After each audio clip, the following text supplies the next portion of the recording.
যে আমি আসলে কখনোই কোনো মৌখিক এবং লিখিত বিবৃতি সাক্ষ্য প্রদান করিনি, কিন্তু তা সত্ত্বেও সেই সাক্ষীদের রেকর্ড বইয়ে আমার নামে একটি সাক্ষ্য সেখানে উল্লেখিত আছে। তারা বলে যে আমার সাক্ষ্য ছাড়াই তারা আর কি এই মামলার সাক্ষ্য গ্রহণের যে প্যাটার্ন সেটা নাকি তারা সাজিয়েছে। 5 আগস্টের পর আমি উক্ত মামলার একজন প্রত্যক্ষদর্শী ও সাক্ষী হিসেবে চিহ্নিত হই এবং ন্যায় বিচারের স্বার্থে এই মামলার সাক্ষী হতে সম্মত হই।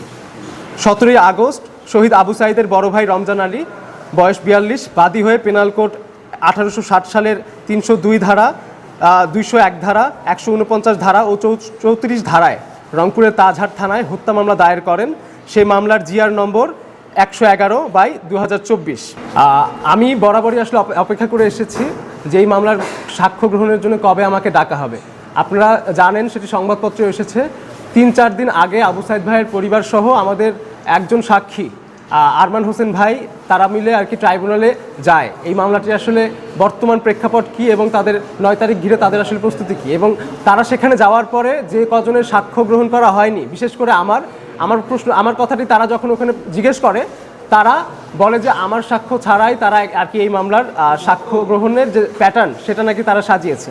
তো আমার প্রশ্ন হচ্ছে যে আসলে আমি এই মামলা এই আন্দোলনের শুরু থেকে শেষ পর্যন্ত আমি আবু সাঈদ ভাইয়ের সাথে ছিলাম এবং পরবর্তীতে মামলার শুরু থেকে আমি এই মামলার তদন্ত প্রক্রিয়ার সাথেও ছিলাম।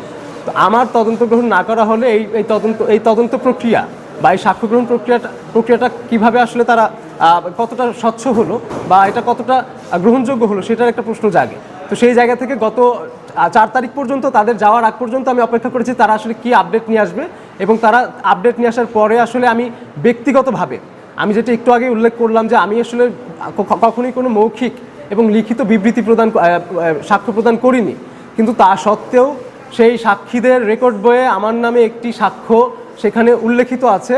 সেই সাক্ষ্যটি আমার প্রকৃত সাক্ষী নয়।